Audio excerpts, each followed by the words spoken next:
चलिए, कृषि की महत्वपूर्ण जो अवधारणाएं हैं उनमें अभी तक हमने कृषि की उत्पादकता, फसलों के प्रतिरूप, फसलों के संयोजन, फसलों के गहनता, फसल सांद्रण, ऐसे कुछ बिंदुओं को अभी तक हमने डिस्कस किया है और इनके मापन की या इनको ज्ञात करने की कौन कौन सी विधियां हैं उनको हमने देखा है। तो यहां से आपका प्रश्न दो तरीके से ही बनता है, या तो किसी इस प्रकार के कंसेप्ट की विशेषताओं का बन जाता है कि ये वास्तव में है क्या, कि फसल सांद्रण क्या है या फसल संयोजन क्या होता है, फसल प्रारूप क्या होता है, कृषि उत्पादकता क्या होती है, या इनसे रिलेटेड जो भी विधियां दी गई हैं उनके बारे में यही पूछा जाता है कि ये विधि किसने दी है। ज्यादातर इसी तरीके का प्रश्न होता है और आपको भी इसी तरीके का फोकस इन पे करना है। अब इसके बाद में हमने कल जो बिंदु डिस्कस किया था वो था फसल सांद्रण, क्रॉप कंसंट्रेशन। किसी एरिया में किसी फसल का कितना घनत्व है, कितनी ज्यादा वो बोई जाती है, या हम कह दें पूरे बोए गए क्षेत्रफल में या कृषित किए गए क्षेत्रफल में उस फसल का रोल कितना है। जिसका ज्यादा रोल है उसका सांद्रण है और जिसका रोल कम है, जिसका परसेंटेज कम प्राप्त होता है, उसका सांद्रण कम है। तो किसी पर्टिकुलर फसल की हमें सघनता ज्ञात करने की जो अवधारणा है उसी का नाम था फसल सांद्रण।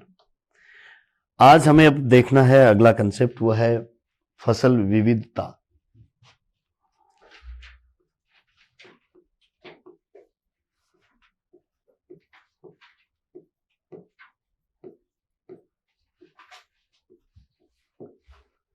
फसल या सस्य विविधता, क्रॉप डाइवर्सिफिकेशन।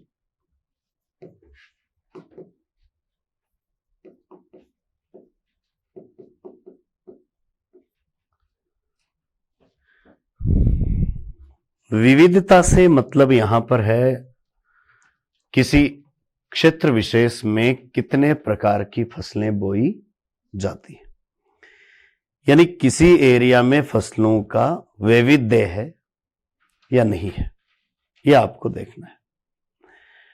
विविधता और विशेषीकरण ये दो टर्म है जो एक दूसरे की विपरीत है। आपको कुछ स्थान तो ऐसे देखने को मिलेंगे जहां पर एक ही एक फसल बोई जा रही है, दूसरी वहां पर नहीं है, तो वहां पर हम क्या कहेंगे, विशेषीकरण, स्पेशलाइजेशन है। और कई जगह आपको ऐसी मिलेंगी जहां पर एक के अलावा कई प्रकार की फसलें बोई जा रही हैं, तो हम कहेंगे यहां पर विविधता है या डाइवर्सिफिकेशन है। विविधता वहां मिलेगी जहां पर हमें वहां की क्लाइमेट भी अलाउ करेगी और इस तरीके के हम निवेश भी बहुत सारे करने में सक्षम हो, तब विविधता मिल जाएगी। कृषि में किए जाने वाले जो नवीन परिवर्तन है, तकनीकें हैं और निवेश के जो प्रकार हैं, कृषि आदान है, उनके माध्यम से विविधता को बढ़ाया गया है। तो हम देखते हैं कुछ विकसित क्षेत्रों में इन कृषि निवेशों को आधार बनाकर विविधता पर जोर दिया जा रहा है। किसी एक जगह पर जैसी वहां की क्लाइमेटिक कंडीशन है उसमें एक फसल उग सकती है, तो हम यदि बिना किसी अन्य प्रयत्न के बात करें तब हमें वो एक ही उगानी पड़ेगी, यानी विशेषीकरण ही होगा। लेकिन आपने देख लिया कि कुछ एरिया में आप दूसरी फसल उगाएं तो उसके लिए आपको ज्यादा पानी चाहिए। वहां की क्लाइमेट जो थी वो मान लीजिए 50 सेंटीमीटर वर्षा वाली थी और आप चाह रहे थे कि यहां मैं कोई 100-200 सेंटीमीटर वर्षा चाहिए, ऐसी फसल भी उगा लूं। तो ये कब कर पाएंगे, जब आपके पास सिंचाई का वो सोर्स मौजूद होगा। वहां की क्लाइमेट किसी एक फसल के लिए सूट कर रही है और मृदा में किसी दूसरी फसल के लिए पोषक तत्वों की कमी है। आपको उनको उत्पन्न करना है तो आपने कुछ उर्वरक डाल के और उस फसल को भी पैदा कर लिया। यानी विविधता बढ़ाने के लिए आपको कुछ एक्स्ट्रा एफर्ट करने पड़ सकते हैं। लेकिन जैसी दशाएं हैं उन्हीं दशाओं में आप यदि उत्पादन करना चाहें तो कोई एक एरिया किसी एक फसल के लिए उपयुक्त हो सकता है। तो सामान्यतः जहां पर कम निवेश हम करते हैं ऐसे स्थानों पर विशेषीकरण आपको मिलता है। जहां पर हम निवेश की मात्रा बढ़ा देते हैं वहां पर हमें विविधता देखने को मिल जाती है। कई बार हम निवेश भी करते हैं लेकिन फिर भी एक ही एक फसल को उगाना चाहते हैं। तो ये जो विशेषीकरण है ये मार्केट से भी डिसाइड होता है और विविधता भी मार्केट से डिसाइड होती है। कई बार हम ऐसा देखते हैं कि मौसमी जो आपदाएं हैं उनके लिए विभिन्न फसलों में जो प्रतिरोधात्मकता है वो अलग अलग प्रकार की है। तो उस जोखिम को कम करने के लिए हम अलग अलग प्रकार की फसलों की एक साथ बुआई कर देते हैं। तो विविधता कई बार जोखिम को कम करने के लिए भी बढ़ाई जा सकती है। मान लीजिए आपने एक ही फसल उगाई और मौसम की दशाएं कुछ ऐसी हो गई कि वो तापमान उस फसल को सूट नहीं किया तो वो पूरी तरीके से चौपट हो सकती है। लेकिन आपने साथ में कोई ऐसी दूसरी फसल बो रखी है जिसके ऊपर टेम्परेचर की उस कंडीशन का कोई विशेष प्रभाव नहीं पड़ा तो आपको पूरा नुकसान नहीं हुआ, आपके उसमें कुछ फायदे की चीजें निकल सकती हैं। फसलों की विविधता हम कैसे ज्ञात कर सकते हैं? तो आपके पास में जो कृषित क्षेत्र है, क्रॉप्ड एरिया है, उसमें आपने कितनी फसलें बोई हैं उसका भाग दे दो संख्या का। जैसे 100 हेक्टेयर एरिया है आपके पास और आपने उसमें 4 फसलें बोई है तो आपके लिए जो विविधता का मान आएगा वो 25 आ जाएगा। और एक ही फसल बोई है तो 100 आ जाएगा, 2 फसलें बोई है तो 50 आ जाएगा और 10 फसलें बो रहे हैं तो 10 आ जाएगा। अर्थात आप जो विविधता सूचकांक ज्ञात करते हो उसका मान यदि कम आ रहा है तो वहां पर विविधता ज्यादा है, और यदि आपके विविधता सूचकांक का मान ज्यादा आ रहा है तो वहां विविधता नहीं है, विशेषीकरण है। अर्थात फसलों की विविधता और विविधता सूचकांक का मान ये दोनों एक दूसरे के उल्टे होते हैं, विलोम अनुपात में होते हैं। ऐसे परीक्षा में स्टेटमेंट के रूप में प्रश्न आ भी सकता है कि फसल विविधता सूचकांक और फसल विविधता की मात्रा एक दूसरे के समानुपाती होते हैं। नहीं, उल्टे अनुपात में होंगे, क्योंकि विविधता हमेशा कृषित एरिया में फसलों की संख्या का भाग देकर ज्ञात की जाएगी।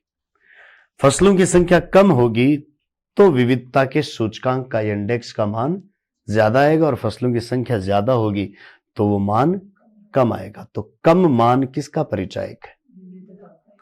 तो ऐसे स्टेटमेंट दे दिया कि फसल विविधता सूचकांक का निम्न मान उच्च विविधता का सूचक है। सही है। फसल विविधता सूचकांक का उच्च मान विशेषीकरण का सूचक है। तो अगर हमने इस बात को इस सूत्र के रूप में नहीं समझा होता है तब तो हमारे सामने ये आता है कि अच्छा हाँ, विविधता सूचकांक का मान उच्च है तो ये विशेषीकरण क्या हो, कैसे होगा, ये तो विविधता ही होनी चाहिए। लेकिन है बात क्या, उल्टी। तो कुल मिलाकर आपको एक चीज इसमें से एक कंसेप्ट ध्यान में रहना चाहिए, विविधता क्या है। एरिया में आपको फसलों की संख्या का भाग देना है, इससे आगे का पूरा कंसेप्ट क्लियर हो जाएगा। इसके लिए विभिन्न विद्वानों ने अलग अलग तरीके से प्रयास किया, लेकिन ओवरऑल सबका जो ज्ञात करने का तरीका है वो यही हमें प्राप्त हो रहा है। विविधता की यदि बात की जाए तो विश्व के कौन से भागों में हमें विविधता मिली है, कौन से भागों में हमें विशेषीकरण मिला है, तो ऐसे कुछ एग्जाम्पल यदि देखे जाएं तो जैसे हमने विटेल्सी की कृषि प्रणाली की बात की थी, तो उसने व्यापारिक खाद्यान्न कृषि का जो स्वरूप बताया था वो कैसा है, विशेषीकरण। और निर्वाह के ढंग में हम देखते हैं कई जगह हमने विविधता को अपनाया हुआ है। वहां विशेषीकरण इसलिए हमने किया क्योंकि बड़े कृषि फार्मों में आपको जिस फसल के लिए उपयुक्त क्लाइमेट थी वही बुआई कर दी और हमने कोई एक्स्ट्रा एफर्ट वहां पर नहीं किया, और औद्योगिक रूप से उस फसल का ही बड़े पैमाने पर हमने उत्पादन किया। तो बहुत सारी ऐसी जगह हैं जहां पर निर्वाह की तकनीक है, वहां पर आपको विविधता मिल जाती है। और कई जगह आप देखेंगे कि मार्केट ओरिएंटेड आपने चला के काम किया तो उसमें भी विविधता देखी जा सकती है। तो सबसे पहले तो इससे को हमें अवधारणा को कंसेप्चुअल रूप में लिखना है। नोट करें, सस्य विविधता या हम कहते हैं फसल विविधता या क्रॉप डाइवर्सिफिकेशन।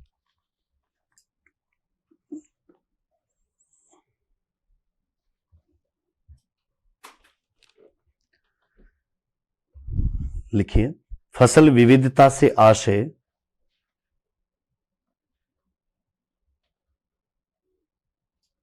फसल विविधता से आशय किसी समय विशेष में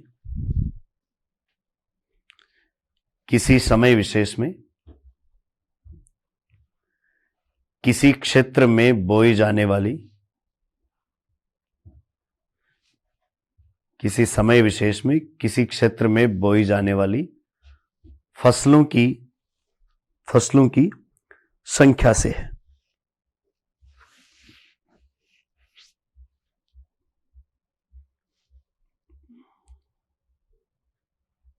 संख्या से है, जिससे विभिन्न फसलों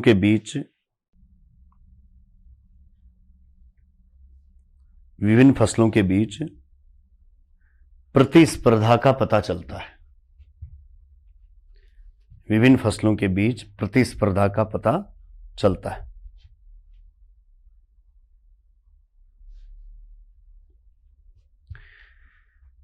यह प्रतिस्पर्धा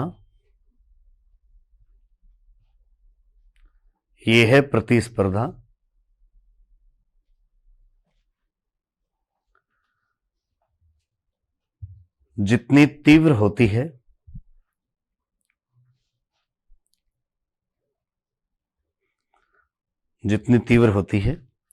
फसल विविधता का परिमाण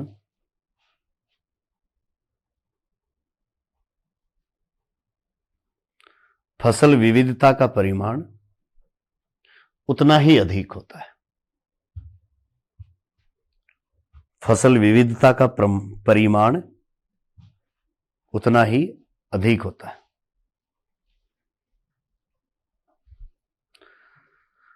तथा यह प्रतिस्पर्धा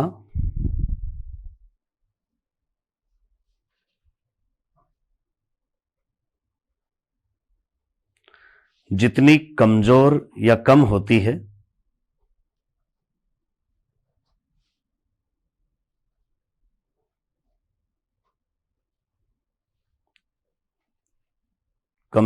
कम होती है, तो वह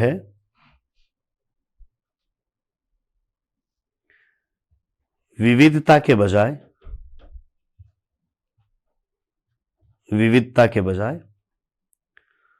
फसल विशेषीकरण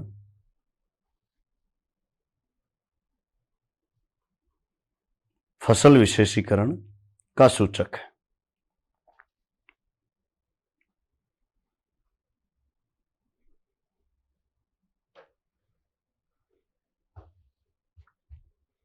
आगे लिखिए, फसल विविधता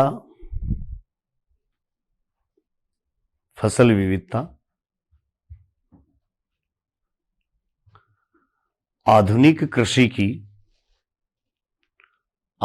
कृषि की प्रमुख विशेषता है।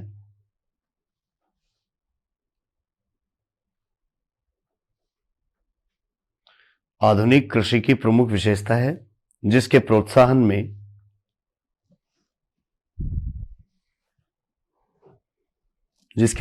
में सिंचाई, उर्वरक, उन्नत बीज,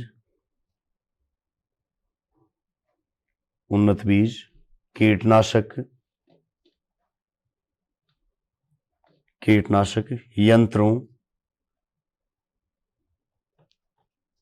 आदि का योगदान है।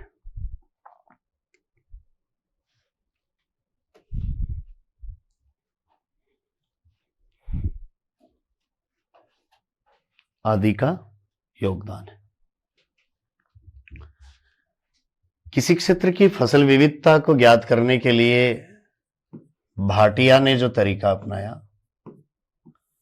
भाटिया के अनुसार जो फसल विविधता सूचकांक है,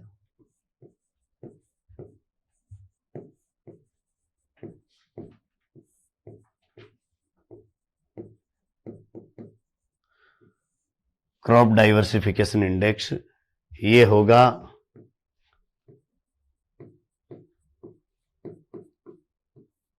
फसलों के अंतर्गत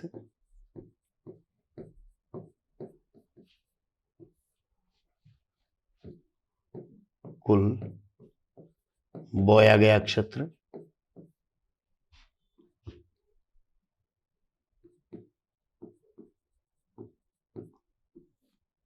बटे फसलों की संख्या।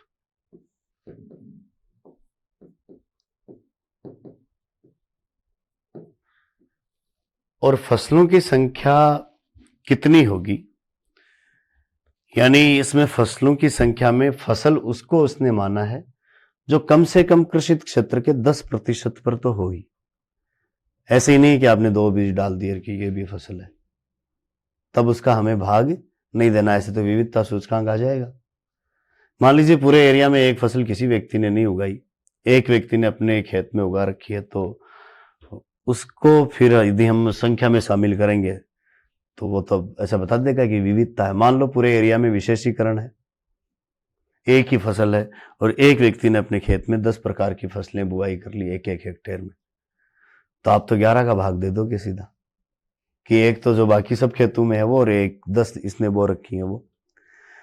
तो इससे विविधता नहीं निकालनी है, कम से कम जिस एरिया के लिए आप ज्ञात कर रहे हैं उस एरिया में 10% भाग से नीचे यदि कोई फसल है तो उसको हम फसल की संख्या में शामिल नहीं करेंगे। फसल तो होगी मान लिया, लेकिन शामिल उन्हीं को करेंगे जो उस पर्टिकुलर जो भौगोलिक इकाई है उसमें 10% से ज्यादा एरिया को कवर करती है। तो ये भाटिया ने शर्त रखी है। हालांकि ऐसी कोई शर्त पूछने की संभावना नहीं बनती है कि फसल की श्रेणी में उसने किसको शामिल किया है, लेकिन ऐसा आपके दिमाग में प्रश्न आ सकता है कि मान लीजिए किसी एरिया में विशेषीकरण है और एक ने भी ऐसा कर दिया तो वहां तो जो विधि है उसके अनुसार तो विविधता मिल जाएगी ना।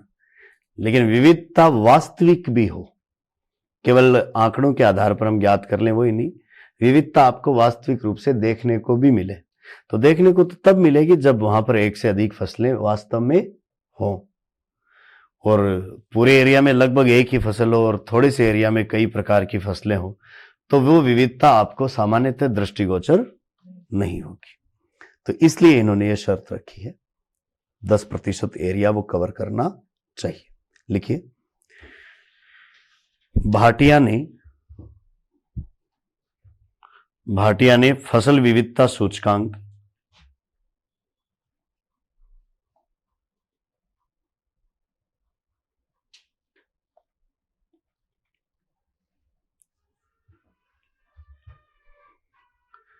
भाटिया ने फसल विविधता सूचकांक को ज्ञात करने हेतु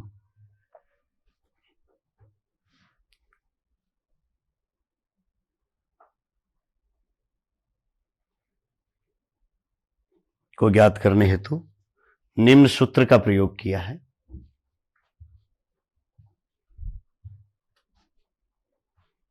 निम्न सूत्र का प्रयोग किया है। फसल विविधता सूचकांक बराबर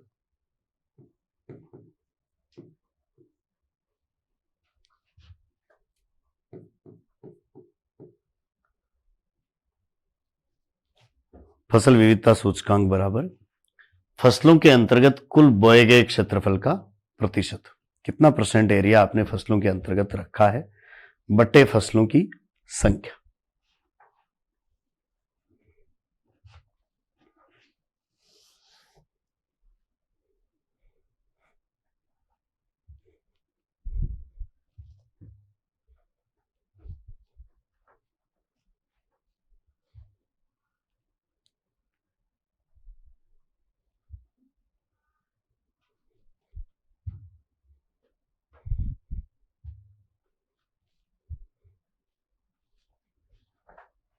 बटे फसलों की संख्या।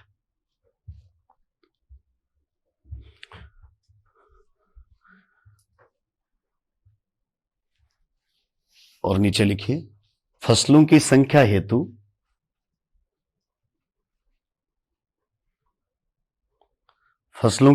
हेतु उस फसल को शामिल किया है, उस फसल को शामिल किया है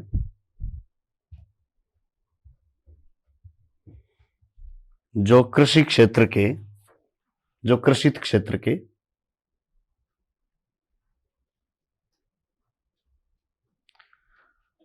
कम से कम 10% भाग पर, कम से कम 10% भाग पर बोई जाती है, कम से कम 10% भाग पर बोई जाती है।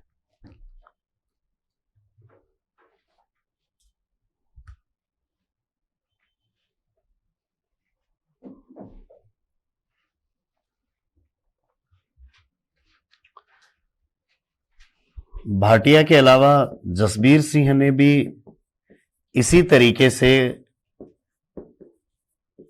फसल विविधता सूचकांक निकाला है, लेकिन जहां पर भाटिया ने फसलों की संख्या में शामिल होने के लिए फसल के लिए कुल कृषित क्षेत्र की शर्त रखी है कितनी, 10%, वहीं जसबीर सिंह ने उसे फसल की श्रेणी में शामिल करने के लिए शर्त रखी है कितनी, 5%। यदि कुल कृषित क्षेत्र के 5% पर यदि कोई फसल बोई जाती है तो वो फसल की श्रेणी में शामिल होगी और उसे हम संख्या में शामिल करके और विविधता सूचकांक ज्ञात करेंगे। लिखिए जसबीर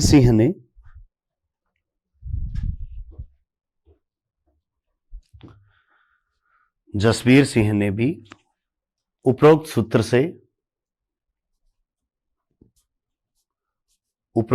से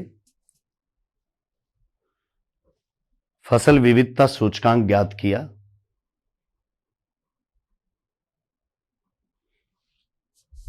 उपरोक्त सूत्र से फसल विविधता सूचकांक ज्ञात किया,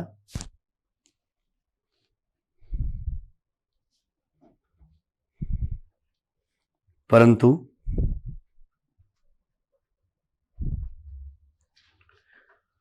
फसल की संख्या में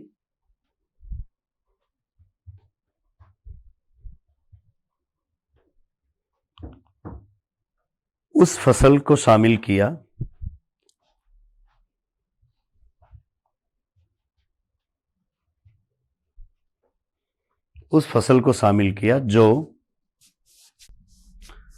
जो कृषित क्षेत्र के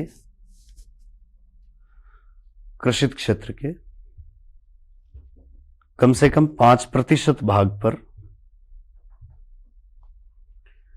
कृषित क्षेत्र के कम से कम 5% भाग पर बोई जाती है।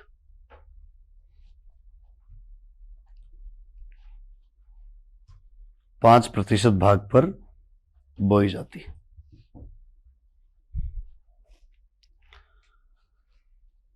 अब देखिए इस सूत्र को यदि हम देखें तो इस सूचकांक का मान, ये संख्या जितनी ज्यादा होगी उतना ही कम आएगा, और फसलों की संख्या ज्यादा होना ही विविधता है।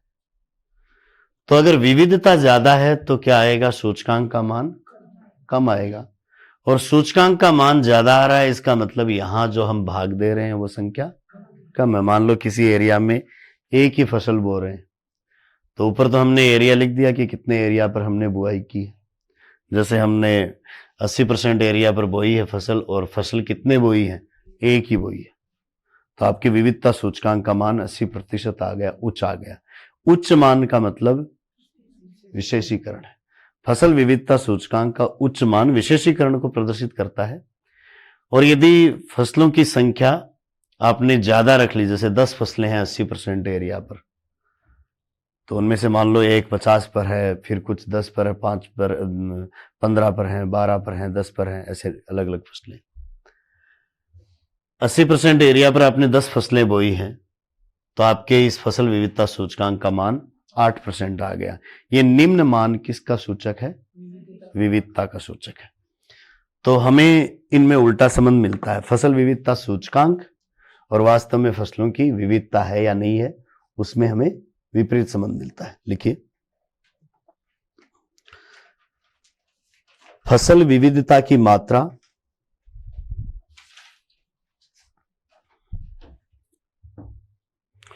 फसल विविधता की मात्रा एवं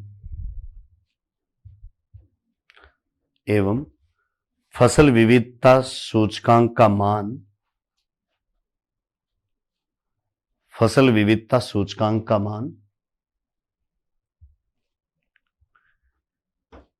एक दूसरे से विलोम रूप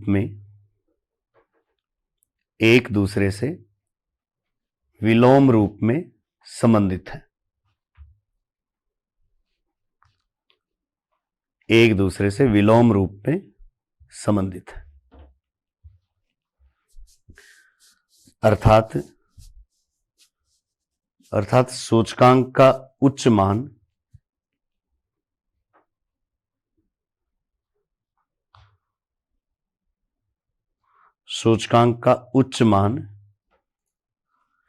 विविधता की निम्न मात्रा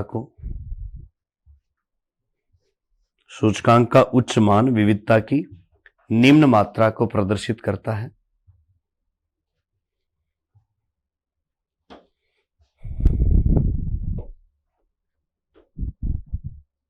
निम्न मात्रा को प्रदर्शित करता है एवं सूचकांक का निम्न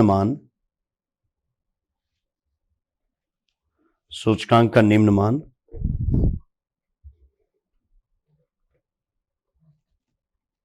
विविधता की उच्च मात्रा को प्रदर्शित करता है।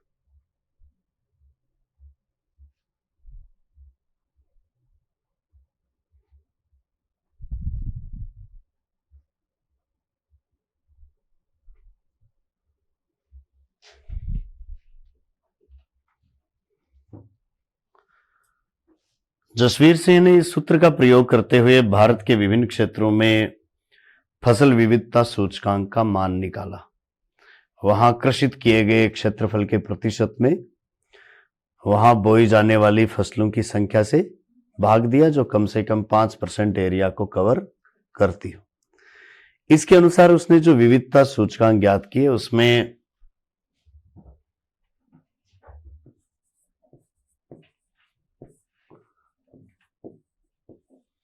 उच्च विविधता तो उन प्रदेशों में बताई जहां पर विविधता सूचकांक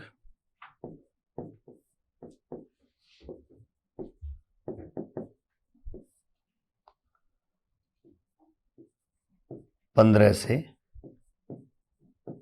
कम हो। तो यदि विविधता सूचकांक आपको 15 या इससे कम ही मिल रहा है, इसका मतलब वहां पर विविधता की मात्रा ज्यादा है, फसलों की संख्या ज्यादा है। मध्यम विविधता उन क्षेत्रों में बताई है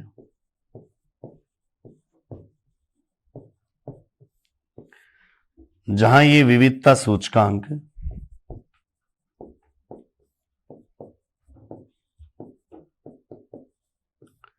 15 से 25 तक, और निम्न विविधता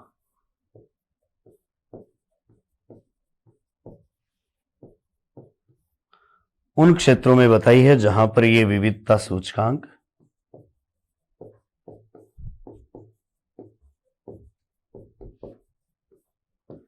25 से अधिक। तो यदि आपको सूचकांक 25 से अधिक मिल रहा है, इसका मतलब वहां पर फसलों की संख्या बहुत कम है। हो सकता है कि 3-4 से ज्यादा फिर फसलें वहां पर नहीं है। ऐसी स्थिति में विविधता कम है। यदि सूचकांक आपको 80%, 70% ऐसा मिल रहा है, तो इसका मतलब तो पूरी तरीके से विशेषीकरण है। तो ये विशेषीकरण का प्रदर्शन है और ये उच्च विविधता का प्रदर्शन है यदि सूचकांक का मान 15 से कम प्राप्त हो रहा था। लिखिए, जसवीर सिंह ने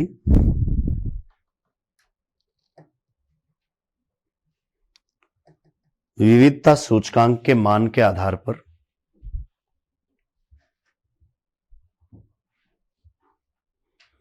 विविधता सूचकांक के मान के आधार पर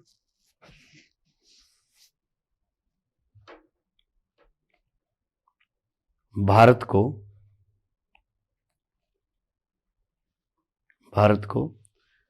3 फसल विविधता प्रदेशों में विभक्त किया है।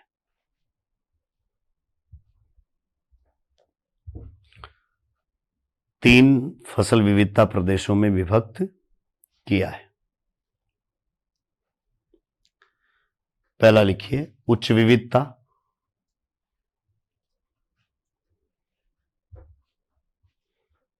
विविधता, और इसके सामने लिख लीजिए विविधता सूचकांक 15 से कम।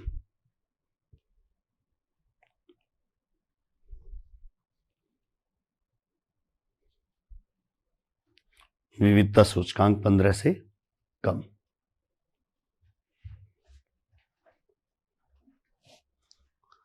दूसरा लिखिए मध्यम विविधता,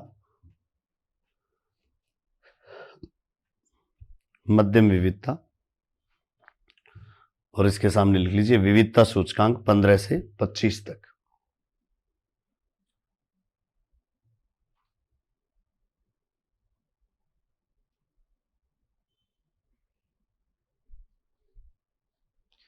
और तीसरे लिखिए निम्न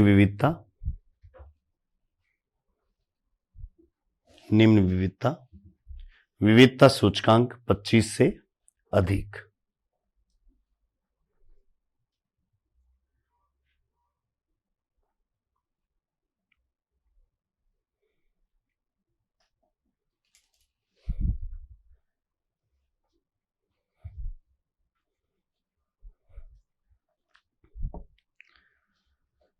ये भाटिया और जसबीर सिंह ने विविधता सूचकांक को ज्ञात करने के प्रयास किए। तो सीधा सीधा इसमें अर्थ एक ही लगाना है आपको कि फसलों की संख्या से डिवाइड किया जाएगा, इसलिए सूचकांक का कम मान उच्च विविधता को प्रदर्शित करेगा और अधिक मान निम्न विविधता को प्रदर्शित करेगा। शस्य विविधता सूचकांक को ज्ञात करने के लिए गिब्स मार्टिन ने एक सूत्र भी दिया है।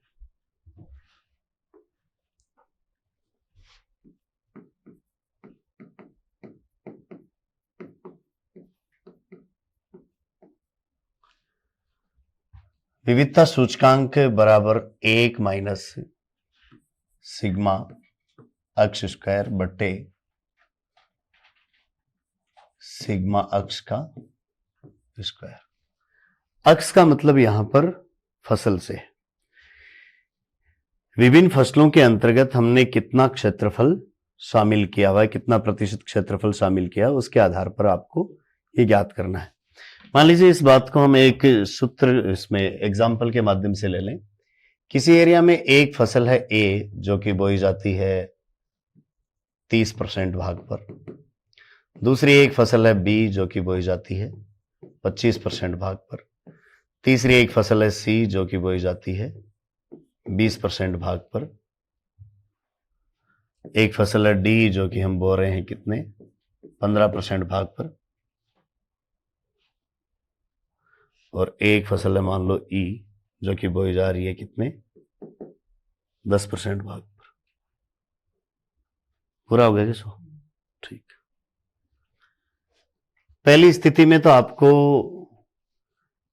सभी फसलों का जो क्षेत्रफल है प्रतिशत में उसका वर्ग करना है, और दूसरी स्थिति में हमें सभी फसलों के प्रतिशत के योग का वर्ग करना है।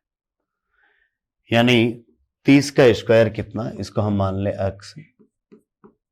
अक्ष स्क्वायर कितना, 30 का कितना 900, 25 का 625, 20 का 400, 15 का 225 और 10 का 100। सिग्मा अक्ष आपका कितना है 100।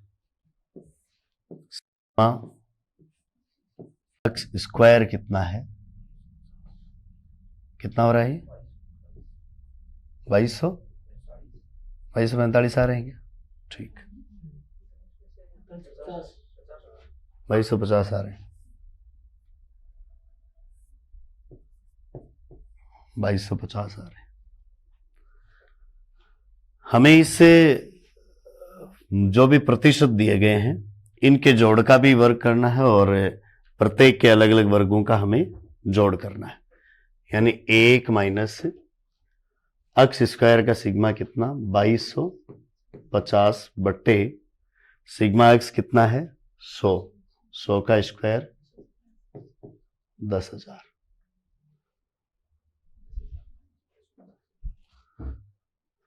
याद करो, देखिए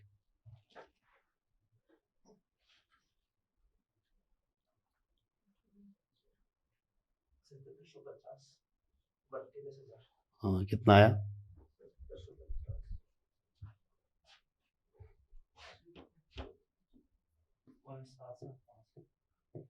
7750 बट्टे 10,000 बराबर 0.775।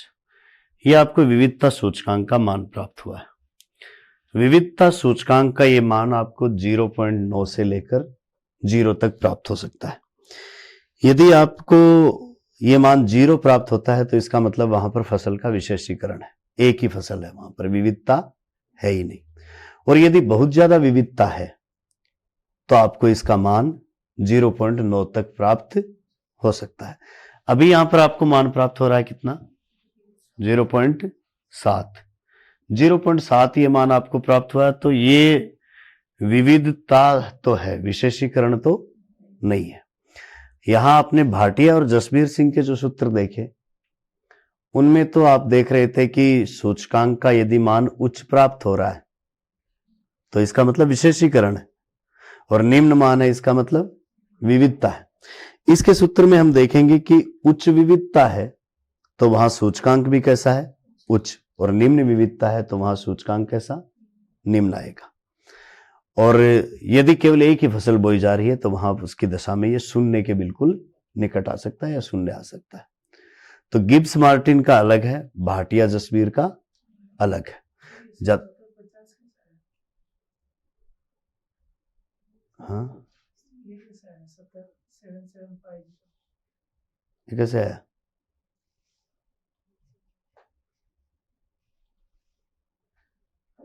ये तो जोड़बाकी करने से आ गया है?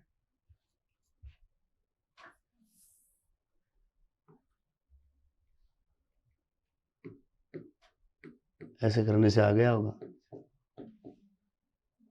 10,000 में 1 का भाग 10,000, 10,000 को 1 से गुणा किया 10,000, माइनस 10,000 में 10,000 का भाग दिया एक बार, 1 को 2250 से गुणा किया 2250।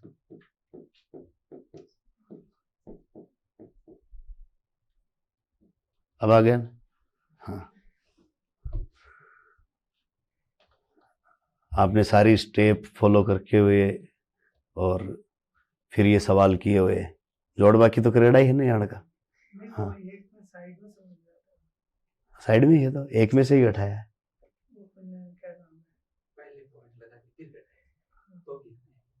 हाँ तो उससे क्या फर्क पड़ेगा। तो विविधता सूचकांक का मान 0.775 प्राप्त हुआ।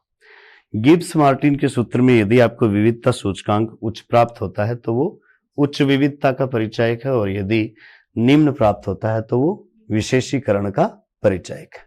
लिखिए, विविधता सूचकांक हेतु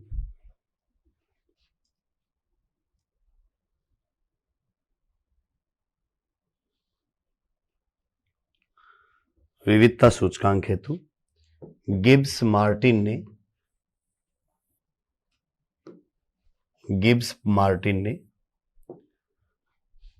निम्न सूत्र दिया है।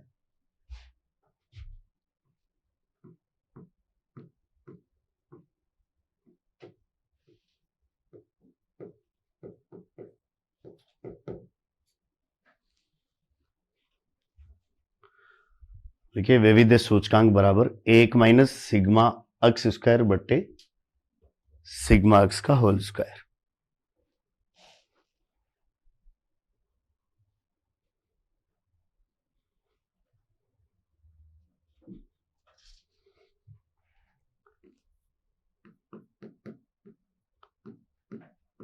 जहां अक्स बराबर है फसल के अंतर्गत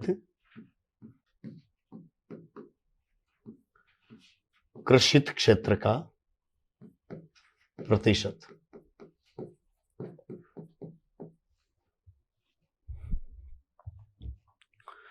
फसल के अंतर्गत कृषित क्षेत्र का प्रतिशत।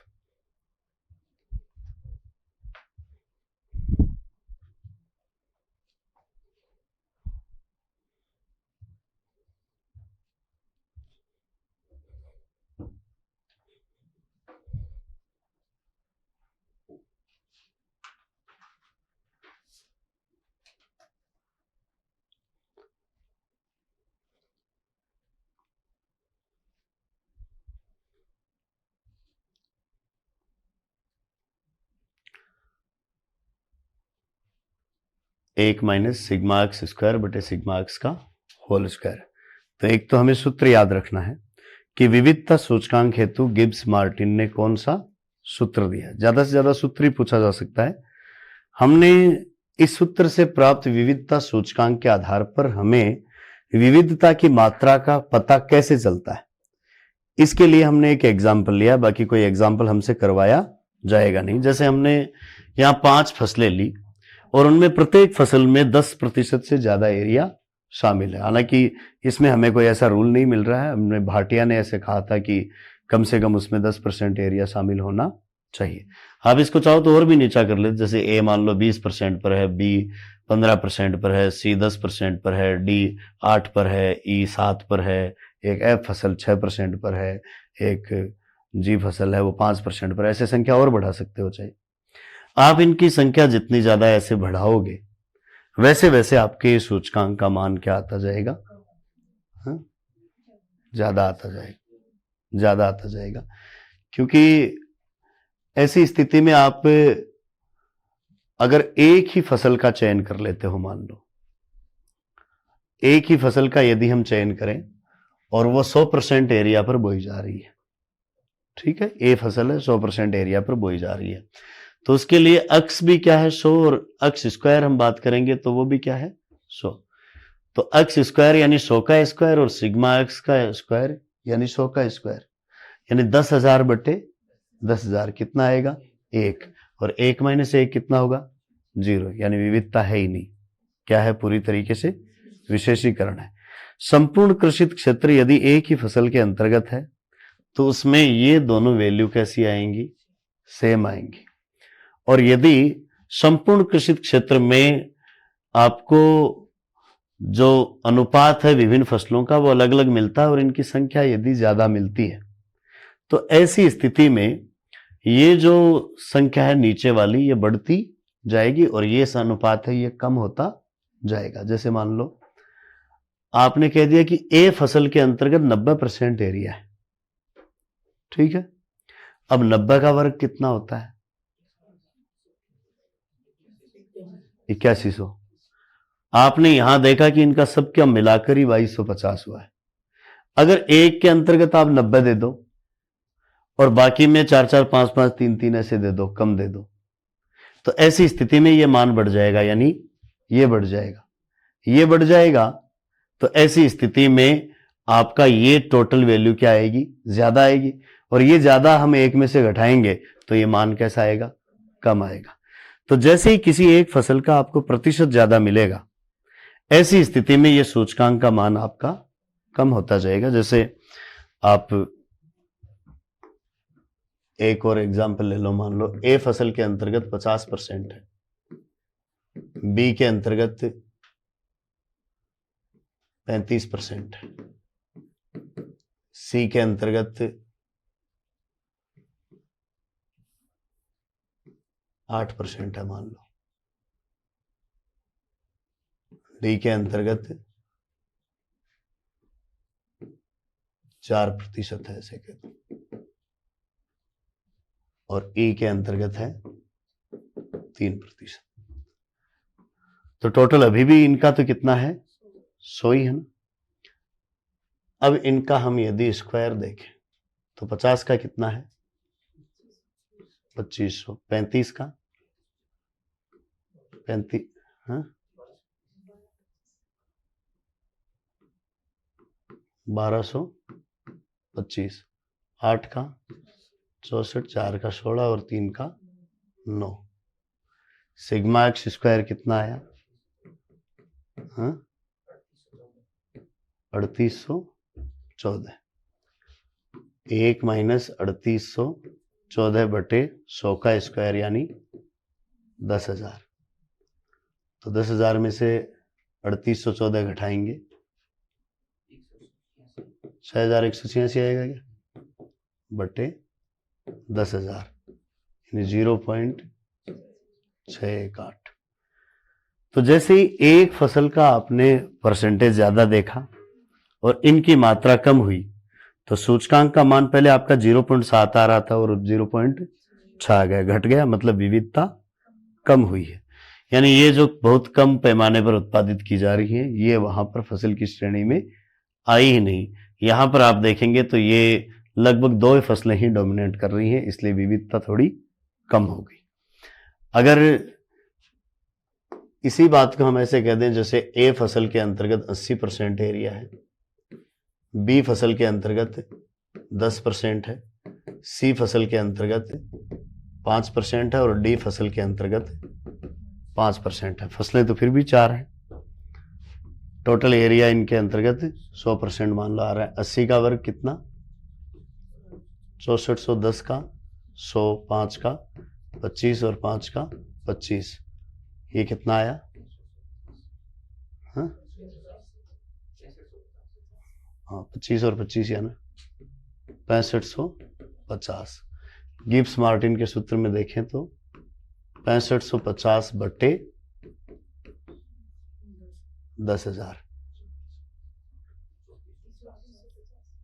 3450 बटे 10,000 बराबर 0.345। विविधता सूचकांक और भी कम हो गया।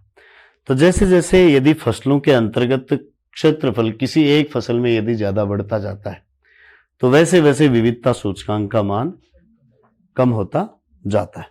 अब आपने कह दिया कि ए फसल है वो 80% एरिया पर है और कोई फसल है ही नहीं,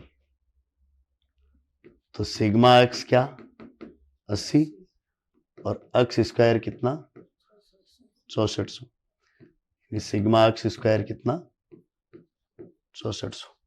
यहां पर हम मान रखेंगे 1 माइनस 6400 बट्टे 80 का स्क्वायर यानी 6400, यानी 1 माइनस 1 बराबर 0। तो यहां विविधता है ही नहीं, क्या है, पूरी तरीके से विशेषीकरण है। यदि आपने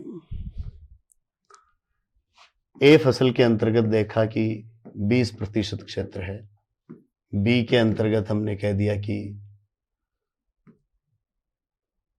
15% है, सी के अंतर्गत कह दिया कि 12% है, डी में 10% है, ई में 8% है, एफ में 7% है, कितने हो गए,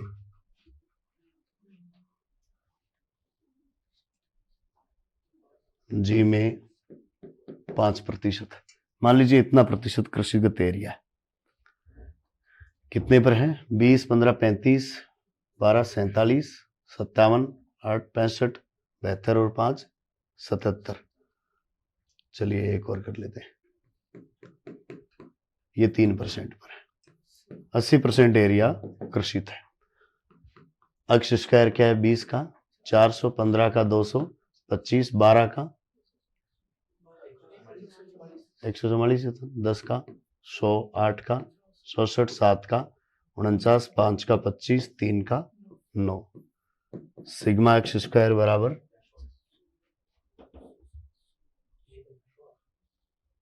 1016 आ रहा है, ज्यादा आना चाहिए।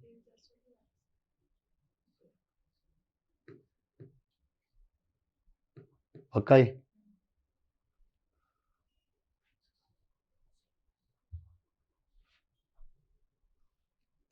चलो 1 माइनस 1016 बट्टे 80 का वर्ग कितना हुआ 6400।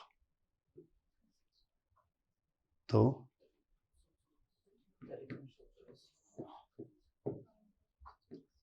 6400 माइनस 1016 कितना आया 5384 बट्टे 6400।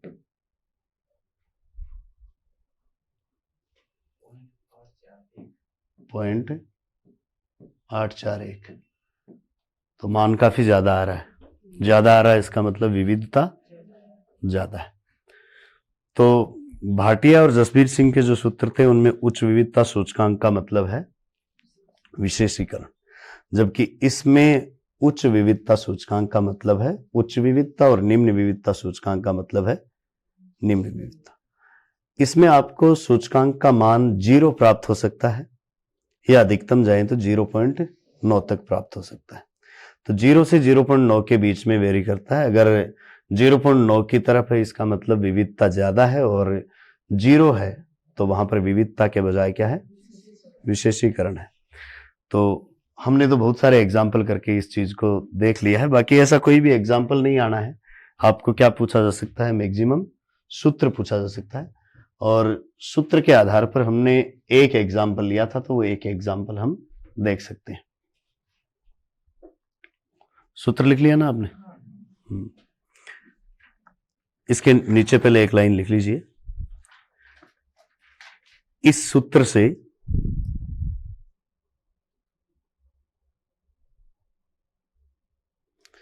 विविधता सूचकांक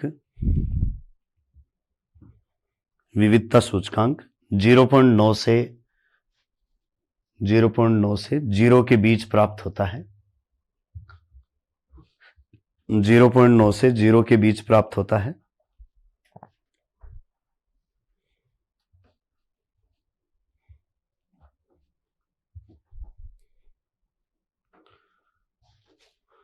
आगे लिखिए, विविधता सूचकांक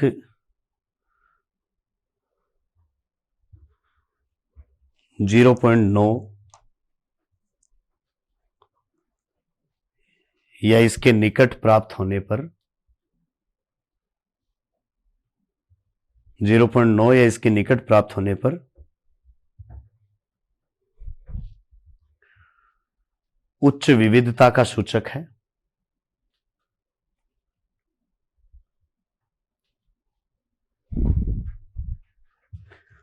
तथा शून्य या शून्य के निकट प्राप्त होने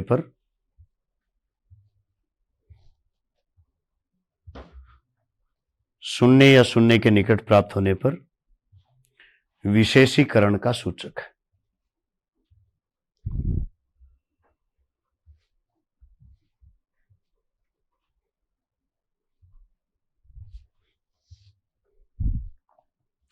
तो मतलब उच्च मान उच्च विविधता और निम्न मान है तो निम्न विविधता है। पहले जो बात कर रहे थे उससे थोड़ी अलग है।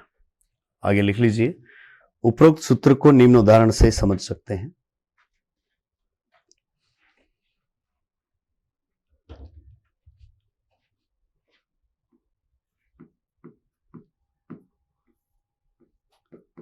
एक तरफ हमने लिया है फसल का प्रकार और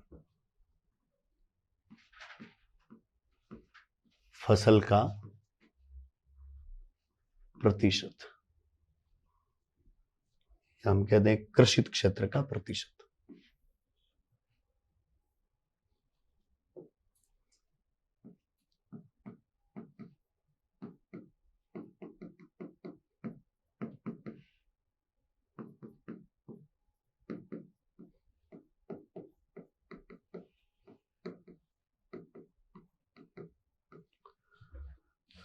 ये हमने 5 फसलों का एग्जाम्पल लिया और इस एग्जाम्पल के आधार पर हमने इन मानों को सूत्र में रखा। तो इससे आपका रिजल्ट प्राप्त हो रहा है 0.775, जो कि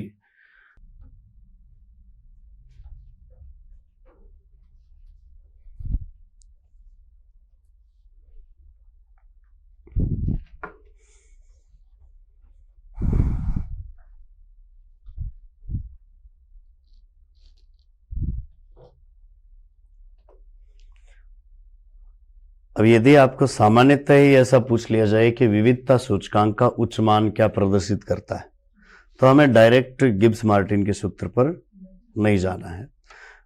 उच्च विविधता सूचकांक क्या प्रदर्शित करता है, तो विविधता सूचकांक निकालने का सामान्य तरीका कृषित क्षेत्रफल में फसलों की संख्या का भाग देकर निकाला जाता है। ये एक सांख्यिकीय तरीका अलग प्रकार का है जो कि प्रयुक्त किया है किसने, गिब्स मार्टिन ने प्रयुक्त किया, और उसने एक में से घटाकर इस तरीके के सूत्र का प्रयोग किया है।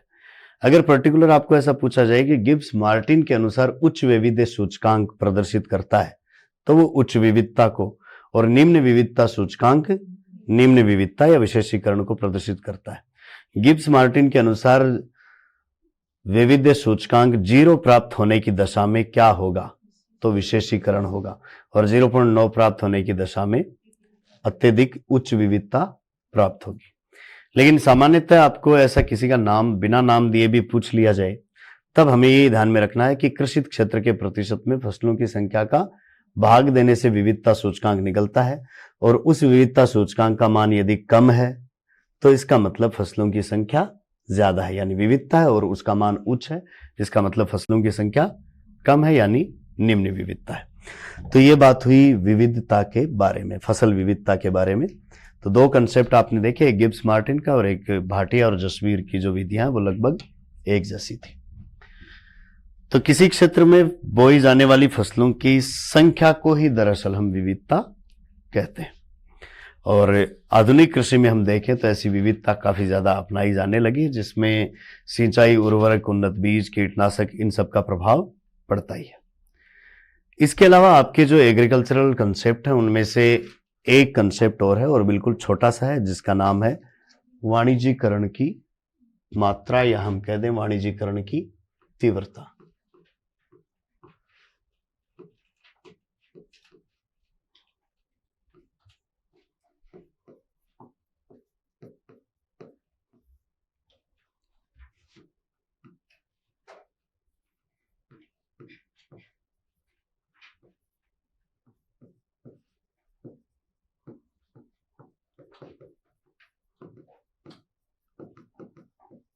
डिग्री ऑफ कमर्शियलाइजेशन, जो खेती की जा रही है उसमें वाणिज्यीकरण का स्तर कैसा है, इसको ज्ञात किया जाता है।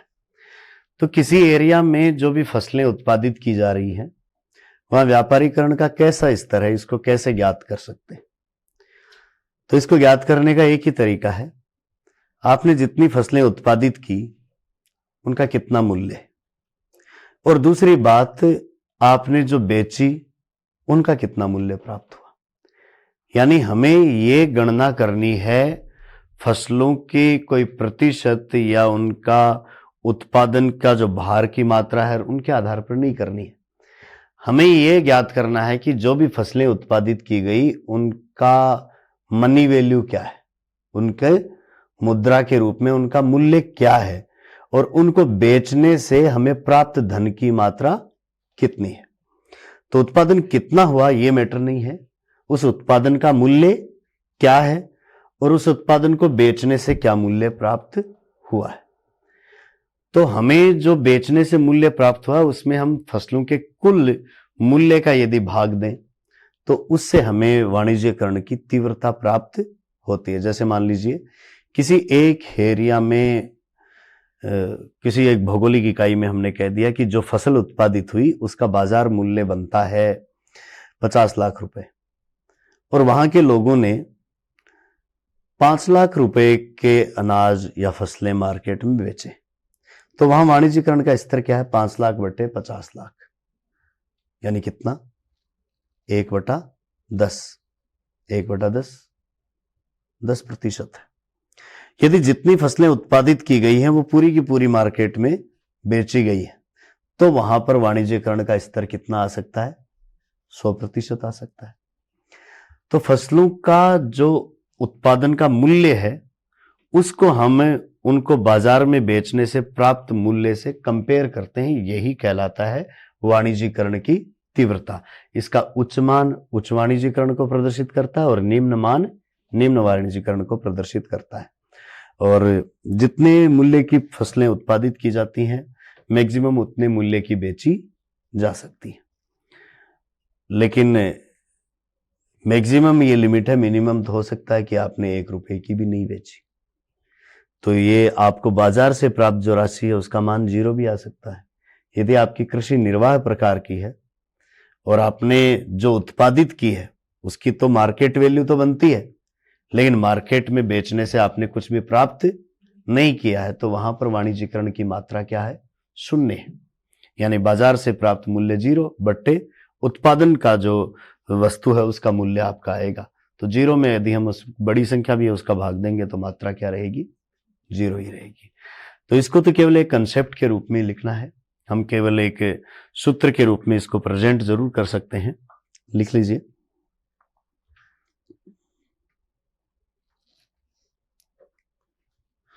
वाणिज्यिकरण की मात्रा किसी क्षेत्र में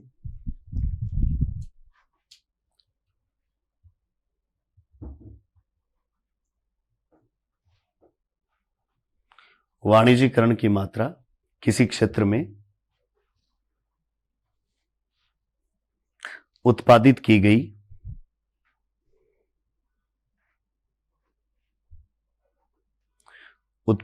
गई कृषि उपजों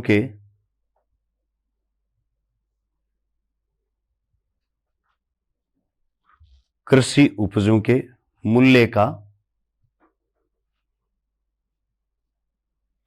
बाजार में बेची गई उपजों के मूल्य से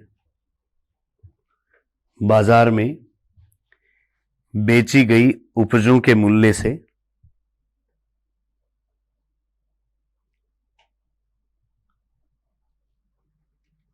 अनुपात के आधार पर ज्ञात किया जाता है।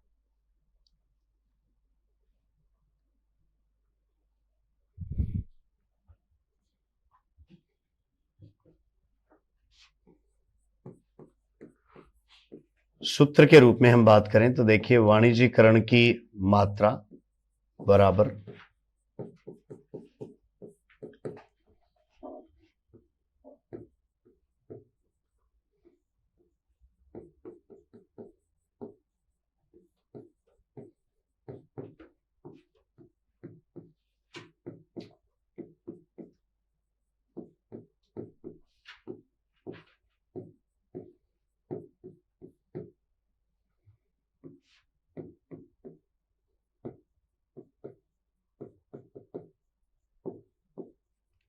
किसी क्षेत्रीय इकाई से हमने कितनी उपजें बेची उनका हमें धन के रूप में मूल्य बट्टे उस क्षेत्रीय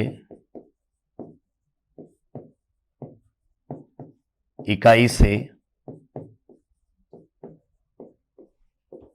उत्पादित उपजों का धन में मूल्य गुणा 100। तो प्रतिशत के आधार पर हम इसको व्यक्त कर सकते हैं कि किसी स्थान पर वाणिज्यिकरण का प्रतिशत कितना है।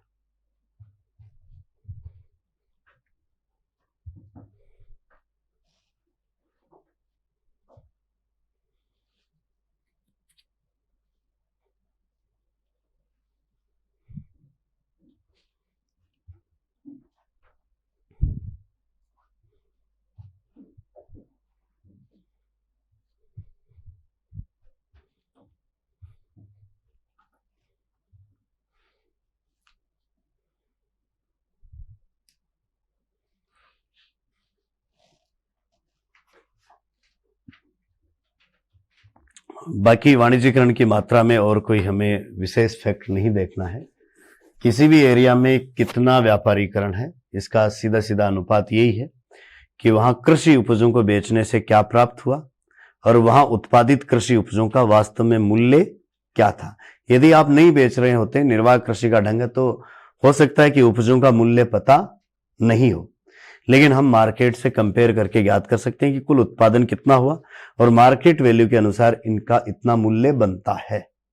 लेकिन बेचा गया जो हिस्सा है उससे हमें मूल्य जो प्राप्त हुआ वो बहुत कम प्राप्त हुआ। मान लीजिए लोग जितना उत्पादित करते हैं उसका बहुत कम भाग बेच रहे हैं, तो ऐसी स्थिति में आपको वाणिज्यिकरण की मात्रा कम प्राप्त होगी और लगभग पूरा भाग ही बेचा जाता है, तब आपको वाणिज्यिकरण का प्रतिशत कैसा प्राप्त होगा? उच्च प्राप्त होगा। ये एक छोटा सा कंसेप्ट था वाणिज्यिकरण की मात्रा। इसको केवल इस रूप में ही पूछा जा सकता है कि वाणिज्यिकरण की मात्रा क्या होती है और इसका उच्च मान यदि प्राप्त हो रहा है तो वो किसका परिचायक है? वो उसको उपज को बाजार में बेचने से प्राप्त उच्च मूल्य का परिचायक है, यानी हमें ज्यादा धन प्राप्त हुआ और जितना हमने उत्पादन करने में उसकी मार्केट वैल्यू बनती है उसके अनुपात में या उसके लगभग बराबर प्राप्त हो रहा है, तो उच्च वाणिज्यिकरण है। तो इस तरीके से कुछ एग्रीकल्चरल कंसेप्ट और उनकी गणना की हमने कई सांख्यिकीय विधियां और कई व्यावहारिक विधियों को इन अवधारणाओं के रूप में देखा था। इसमें आपने कृषि उत्पादकता, इसके अलावा कृषि दक्षता, कृषि प्रारूप, ये फसल प्रारूप, फसल संयोजन, और इसके अलावा देखी थी फसल की गहनता, सांद्रण और इसकी विविधता और वाणिज्यिकरण की मात्रा। ये सभी वैसे देखा जाए तो कृषि प्रादेशिकरण में प्रयुक्त होने वाली अवधारणाएं, यानी आपके आगे एक टॉपिक दिया गया है एग्रीकल्चर रीजनलाइजेशन।